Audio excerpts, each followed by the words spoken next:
Et là, on rentre dans le vif du sujet avec Jake Weimer, vainqueur vendredi, vainqueur samedi, il part à son tour. Allez, c'est parti pour le pilote Kawasaki. Superbe virage, vraiment tout en glisse, l'accélération est parfaitement maîtrisée, un style très très propre pour Jake Weimer qui lance parfaitement son tour. Et effectivement, c'est clean, hein, c'est vraiment très, il en avance, Laurent. 2 dixièmes, 2 dixièmes de mieux déjà pour le pilote Kawa. Quand on sait la vitesse avec laquelle il passe dans les whoops, ça risque... Énorme la vitesse d'entrée dans les whoops de Jake Weimer qui va peut-être aller chercher la pole établie par Gargaranda. Le virage avant le trip, pareil.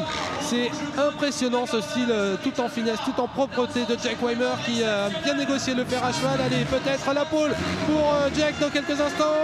Et oui, 42.6, c'est une demi-seconde plus rapide pour Greg. Ouais, c'est franchement...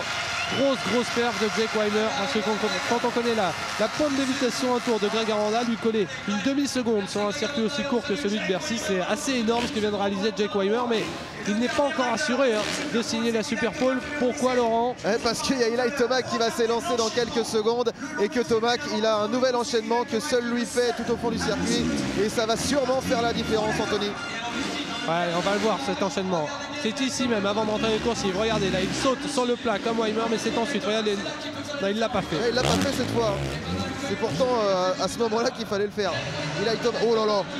Ouais, ça va vite quand même. Ça va très vite dans les coursives. Voilà, il en avance. Et là, Tomac, il n'a pas réalisé son enchaînement, mais ça envoie du très lourd quand même pour Tomac. Le passage dans les whoops maintenant.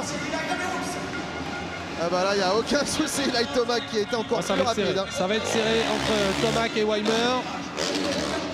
Il est très bien sorti du gauche en tout cas. À l'extérieur, regardez, trajectoire complètement différente de Tomac qui va aller à l'extérieur. Oh ouais, mais là la vitesse, oh là là, le passage dans le virage à droite énorme, et c'est la pole. Une demi-seconde. Énorme ce temps d'Eli Tomac. Une seconde à Aranda, imaginez un peu.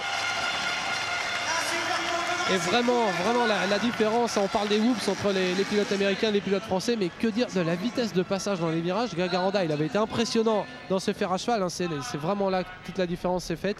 Et Tomac et Weimer, ils passent encore plus vite. On a l'impression vraiment qu'ils roulent sur des petits...